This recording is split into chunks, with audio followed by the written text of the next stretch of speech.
My sister mocked me for being adopted, so I made our parents wish they'd picked me twice. Growing up, my sister Brooke never let me forget I was adopted. While our parents showered us both with love, she'd whisper things like, "They only got you because the agency had a 2-for-1 sale, or at least I know where I came from."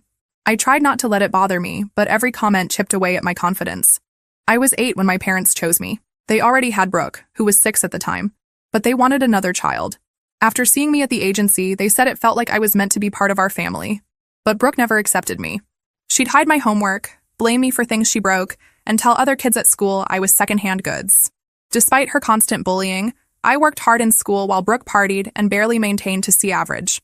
I was taking advanced classes and studying late into the night. Our parents noticed the difference but didn't want to compare us.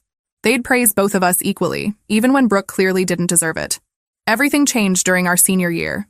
Brooke was failing 3 classes and risked not graduating. Instead of studying, she spent her time making TikToks about how adopted kids were damaged goods and posting Instagram stories mocking my generic brand DNA. One day, I overheard her on the phone with her friend. My parents only adopted her because they felt sorry for her.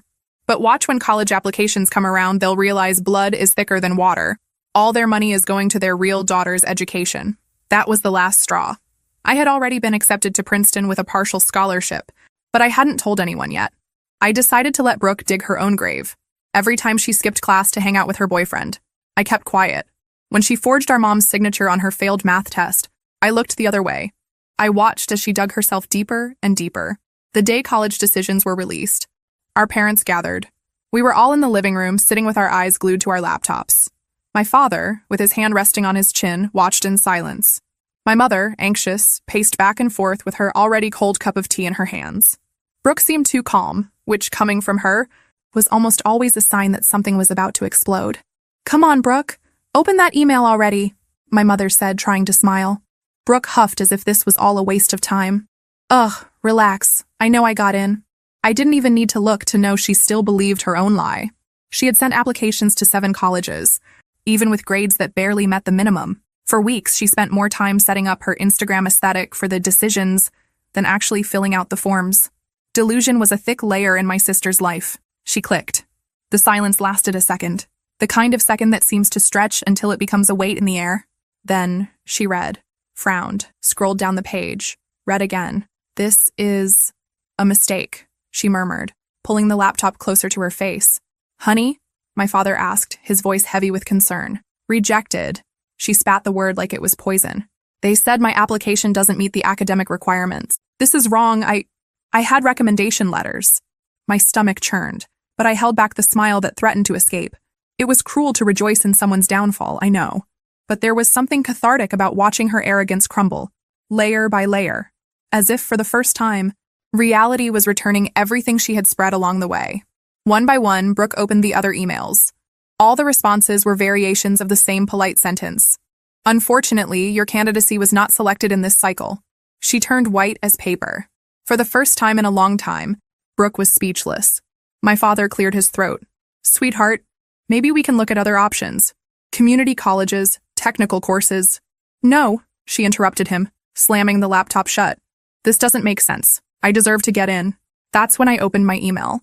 Without much ceremony, I left the laptop screen clearly visible on the table. The word congratulations was emblazoned at the top of Princeton's digital letter. My mother came closer, read slowly, then turned her face to me with teary eyes. You already knew?" I nodded. "Why didn't you tell us?" "Because I knew today would come," I replied. "And I wanted it to speak for itself." Brooke gave a dry laugh. "Oh, of course. The prodigy orphan. How nice. You think this changes anything?" "I don't think so," I replied, staring at her. "But you will." She got up from the chair so fast she almost knocked it over. "Are you really going to spend money on her? On someone who isn't even a real daughter?" The slap came from a place no one expected. It wasn't directed at me. It came from our mother. Not forceful, not violent, but direct. A dry, small snap that lingered in the room like a ghost. "Never speak like that again," she said, her voice firm. "You can be angry, frustrated, sad, but that doesn't give you the right to be cruel." Brooke stood motionless. Tears accumulated, but she held them back with stubborn pride. "You chose her. You always chose her. You only had me because it was easy." She was bought. My mother sighed, but didn't respond. My father tried to touch Brooke's shoulder, but she dodged as if he were fire. She left the room and ran upstairs. The sound of the door slamming echoed through the house like a mute scream. During dinner, she didn't show up. Not the next morning either. Not at lunch. Her food remained untouched. Her room locked. Her Instagram silent for the first time in years. But the real shock came 2 days later. An email from the school principal arrived for my parents. Brooke had been reported for plagiarism in 2 assignments. One of the teachers had proof, screenshots, identical texts. The school would initiate a disciplinary process. And if proven, she could be prevented from graduating. My father spent hours in silence, sitting on the porch with his phone in his hand. My mother cried quietly in the bathroom. I just went to my room and gently closed the door. For the first time, I felt no pity. Not anymore. Brooke created the world she lived in. I just let it collapse. And now, she was in there, alone, with the walls crumbling over her own lie. But I knew. She wasn't going to accept falling quietly. She was like a wounded animal. And wounded animals bite. It took 3 days. On the morning of the 4th, I found Brooke sitting at the kitchen table as if nothing had happened.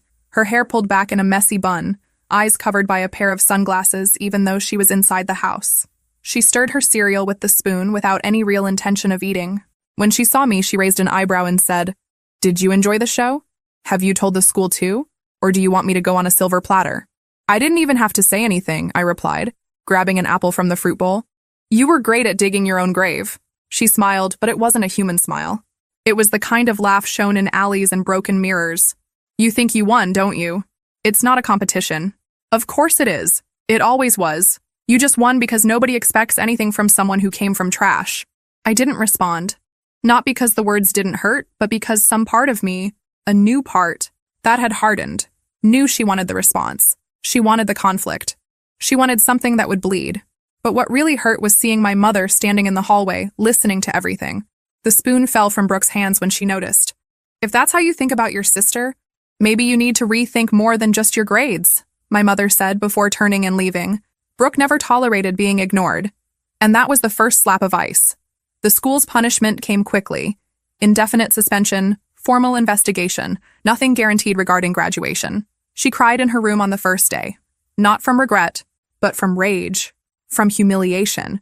I heard the muffled sobs, objects being thrown against the walls. Then silence. The following week, I discovered she had accessed my email. I found the suspicious login warning on my phone. Someone had tried to log in with my password in the middle of the night. I confronted her immediately. "Do you think I'm an idiot?" she said. "You left the laptop unlocked. You went through my things. You meddled in my life. I'm just returning the favor."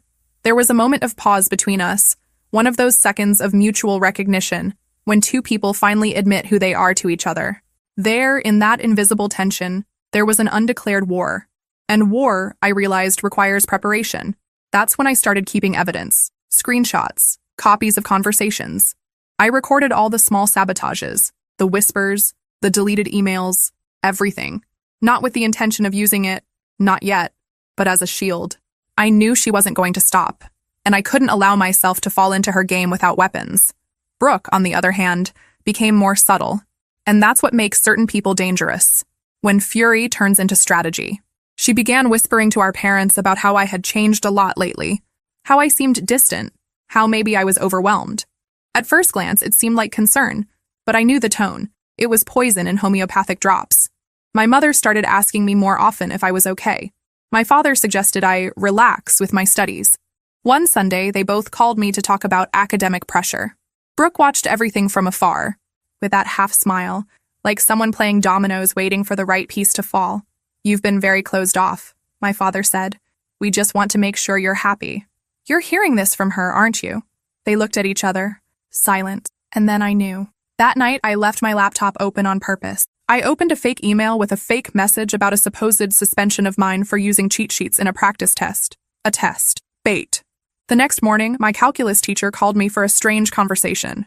"We received an anonymous email denouncing you, alleging that you cheated on the last exam." I feigned surprise. I feigned fear. But inside, I was at peace. Because the IP of the anonymous email matched exactly with the account that had tried to access my profile days before. And because I had everything documented. I showed everything to the coordinator, the screenshots, the access history, even the security camera in the hallway, which captured the moment Brooke passed by my room on the night of the incident. The school acted quickly. This time, there was no suspension. It was expulsion. The sound of her scream when she received the notice was something I'll never forget. Not from pleasure, but because it was raw. Animal. The last roar of a cornered beast. She tried to blame everyone. The school, the teachers, my parents, even me. But it didn't stick. The mask had fallen, and underneath, there was nothing but dust. The next day, when I was leaving for school, I saw the suitcase at the door. She's going to Aunt Anna's house, my mother said. Until we know what to do. She was expelled, Mom. She's still your sister. Is she? She didn't answer. She just hugged me. A strange hug, full of silences. As Aunt Anna's car drove away with Brooke in the back seat, she looked through the window and smiled. Not from anger, not from pain. Not a strange smile, like someone who knew something the others didn't know yet. And at that moment, part of me knew this wasn't over yet. The following week, the house seemed cleaner, lighter. The silence between rooms left space for common sounds. The tick of the clock, the wind hitting the hallway window, the creaking of the backyard gate, to seem almost comforting. My parents walked with more contained steps, as if they felt guilty about a piece they hadn't asked for, but couldn't deny. I continued going to school, packing for Princeton and counting the days to get out of there. But even while studying, reading, or having lunch, I felt a shadow behind my neck. That invisible presence that something was moving outside the field of vision. And then the notes began. The first was left inside my backpack, folded 4 times, unsigned. Simple paper, careful handwriting, too fake to seem natural. You may have won, but nobody likes someone who steps on others to climb up. I showed it to my parents, but they pretended it was just resentful teenager stuff. It must be envy, my mother said, trying to smile. You're going to Princeton. That bothers people. But it was more than that. I knew it. In the second note, left in my school locker, it was written, "Everyone has secrets, including you. I just need one to bring everything down." And that's when I began to suspect. Brooke had left a part of herself here. As if even from afar, she could pull invisible strings and move the pieces on the board. There were people at school who still defended her. A small group, but loud. An army of people who saw her as a victim. The girl expelled by the elitist school. The renegade sister. Among them was Ryan, her ex-boyfriend. Or maybe he wasn't an ex yet. Because on Tuesday of the following week, I saw him leaning against the school wall waiting for someone. When he saw me, he smiled. "Hey, can I walk you home?" I refused. He insisted. "She just wants to talk, you know. She's sorry. I think you guys should try." "You think?" I asked. "Or did she tell you to think that?" He shrugged. "You won, okay? Everyone knows that, but I don't know. She's not doing well." I kept walking, without saying anything more. But that same day, my room was invaded. Nothing stolen, nothing broken, just disturbed. The closet was ransacked, clothes folded differently. My Princeton Notes notebook was on the bed, open to a page where I had written, months ago, that I didn't know if I could handle the pressure. That sometimes I felt alone, displaced, as if I were acting a role that wasn't mine. On the page there was now a new note. "It's going to be beautiful when everyone discovers that the perfect girl is falling apart inside." There, alone in my room with the paper between my fingers, I realized Brooke wasn't just stalking me. She was building a narrative, a campaign, trying to turn me into her. The next day, I told my parents that someone had entered my room. "Did you lock the door?" My father asked, more concerned with the details than the fact. "Do you really think I'm making this up?" My mother tried to hug me. I pulled away. "She's still here, even from far away," I said. "And you keep pretending it's just a phase. It's not. She's dangerous." They didn't respond. That night, I locked the door with a key. I hid my notes, changed the passwords on all my devices, and left my phone recording in silent mode, pointed at the door. Nothing happened that night. But the next day, the video showed something strange. At 2:43 a.m., the hallway light turned on, and my room's doorknob turned twice, unsuccessfully. Then, silence. The light went out. Goosebumps, heart beating in my stomach. I showed the video to the principal. I showed it to my parents. Everyone fell silent. "Do you think it was her?" my mother asked. I just replied, "If it wasn't her, then someone even worse is still loose around here." It was only on Saturday that I received the call from Aunt Anna. "She's not here anymore," she said, straight to the point. She left last night, said she was going for a walk, left her phone, took money, and didn't come back." My father dropped the phone on the table. My mother sat on the floor, without saying a word. Me? I just closed my eyes, because I knew exactly what that meant. Brooke was on the loose, and she had nothing left to lose. In the first 24 hours, my parents did what any adult would expect of themselves. They called friends, the police, hospitals. They filed a missing person report. They said words like worried and anxious, but avoided any mention of what they really felt: fear. Not for what might have happened to Brooke, but for what Brooke might be doing. My father installed new locks on the windows. My mother began checking the front door every hour like an anxious ritual. I looked over my shoulder all the time, even inside the house, as if at any moment she could emerge from inside the wall like a living crack. At school, the tension was palpable. Some knew, others suspected. Some began to look at me as if I had provoked this. Ryan was among them. He stared at me in the hallways with that air of someone who thought he knew something important. I pretended not to notice, but I knew he was with her. Emotionally, at least. Maybe more. On Tuesday, I found my locker vandalized. Those who climb by, stepping on others, fall bleeding. They notified the administration. They cleaned it. They gave a generic warning to the entire class. Nobody took responsibility. I didn't cry. I didn't tremble.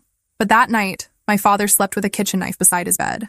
And my mother put a chair blocking their bedroom door. Brooke was becoming a presence. Not just physical. It was as if she had infected the environment, a fever spreading in the looks of classmates, in the fear of teachers, in the complicit silence of the neighborhood. Because what nobody wanted to say out loud, but everyone knew, was this: Brooke was capable of anything. And then she appeared. Not at home, but at the graduation speech. At my graduation.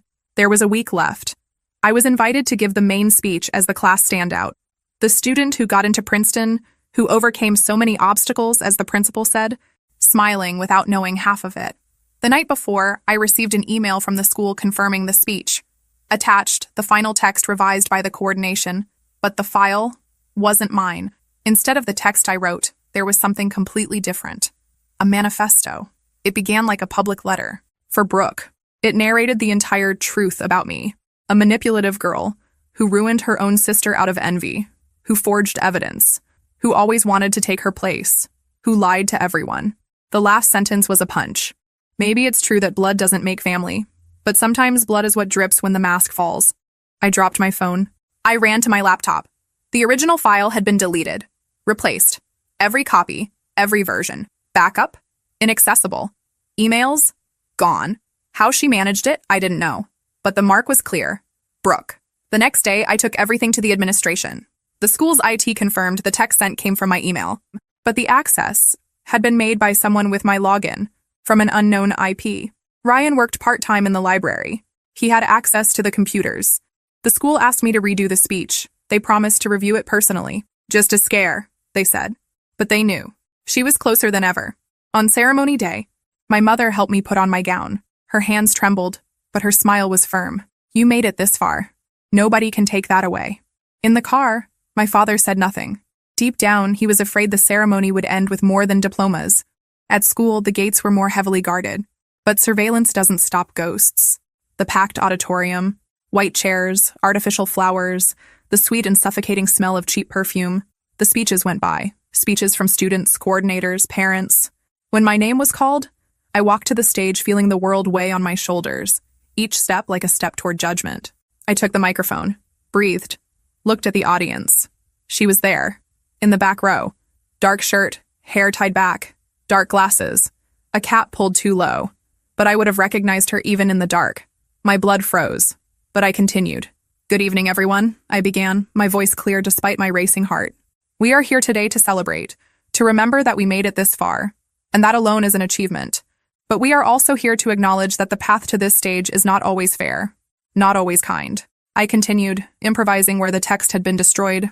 I spoke about what it's like to grow up with someone trying to erase you, about what it's like to fight for a place in a house that had already been built for another. I spoke of pain and silent courage. No names, no revenge, but every word was a subtle blade. Brooke looked at me like a sphinx, without blinking, without smiling, like someone waiting for a signal. I finished the speech to applause, but eyes were turned to the back row. She was no longer there. I left the stage with my heart in my throat. I went straight to the backstage room, accompanied by 2 security guards, at the administration's request. Inside, I found a brown envelope with my name. Inside, a photo. It was me as a child, sleeping in my bed, and a figure in the corner, poorly lit, with a shadow over her face. But I recognized the scarf around her neck. Brooke. On the back of the photo, there was a sentence written in red pen. The house isn't yours. It never was. And I still have the key. I stared at that sentence for so long that the words began to blur. The weight of the paper in my hands was ridiculously light, but it seemed to press against my chest, as if this were more than a note, as if it were a warning, an oath, or a sentence. I didn't tell my parents that night. I knew what would come. More surveillance, more locks, more empty promises of everything will be fine. But none of that stopped Brooke. The problem was that they still thought she was a person in crisis. I had already understood. She was an expanding threat. The next day, I checked all the locks in the house. All were intact. No sign of break-in, no broken windows. The guest room, where she had slept for years, still contained some remnants. Books she never read, notebooks full of blank pages, photos of us that now seemed like jokes. But there, inside one of the closets, I found something that shouldn't have been there. A dark wooden box, locked with a simple padlock. It was dusty, as if it had been forgotten, but I knew. Brooke didn't leave anything to chance. I broke the padlock with a hairpin, and inside I found a pile of paper clippings, old notes, printed messages, all mine. Messages I wrote, gifts I gave, even pieces of school assignments with teachers' comments. It was as if she had made a file of me, an obsession, but the worst was the diary. It wasn't hers. It was mine, my old diary, which had disappeared years ago. When I was 12, I thought I had thrown it away by accident, but there it was, with pages marked by strange fingers, circled sentences, highlighted passages, small annotations in the margins, like an editor reviewing someone else's story. She had been studying me for years. On the last page, in recent ink, she wrote, "The world loves you now, but the world loves victims. Let's see what happens when you become the villain." I closed the diary. I sat on the floor of the room and breathed. This was it. She wasn't going to stop. She wasn't going to run away. She was going to invert me. And worse, I was alone. I went back to my room and locked the door. I picked up my phone and called the only person who could be in contact with her, Ryan. He answered on the third call. Low voice, sleepy, or pretending to be. "Are you with her?" I asked without beating around the bush. Silence. "I know you are. Just tell me one thing. Is she okay?" More silence, then a whisper. "She's calm, but not like before. Like she's decided. You know? Decided what? She won't tell me, but she's collecting things. Photos, videos, recordings, of you, of the school, of your mother, everything. Why? She wants to tell her version, make the world listen, but I don't think she wants justice. I think she wants a scene." I swallowed hard. "Tell me where she is." "I can't, but be careful tomorrow." She said it would be tomorrow. He hung up. The next day, my mother woke me up before the alarm. Pale face, phone trembling in her hands. She just said, "Open the school group, now." I opened it. Brooke had posted a video. The title, "The Truth About My Perfect Sister." The thumbnail was a montage of photos of us, me smiling on the graduation stage, her crying on the school sidewalk, our father in the background with a disappointed face. Drama in layers. I clicked. The screen darkened. Her voice began, low, trained, like a dark documentary. She spoke about me, but not as a sister, as a character, as a villain. She told our stories switching the roles. She said I sabotaged her since childhood, that I was the one who spread rumors, that I forged evidence, that I manipulated our parents, that I used my status as poor adopted orphan as a shield to hide a cruel and ambitious mind. The video had photos, edited scenes, excerpts out of context. Even the graduation speech was included, with cuts that distorted my words. When it ended, I was shaking, and the comments were already starting to pop up. "Damn, I never thought she was like that. She really does seem calculating in that speech. Adopted and fake on top of it. Wow." My father entered the room with a red face. "We're going to delete this. Sue, call the police." My mother just sat down. She cried like someone who had lost something that was still there. But not me. I was quiet. Because at that moment, I realized that Brooke had succeeded. She didn't want justice. She didn't want to come back. She wanted to leave me here, in her place. And deep down, I knew. She had won something. Had won. Maybe not the war, but the stage. The rest of the day was a whirlwind. School, suspended pending investigation, internet, hell.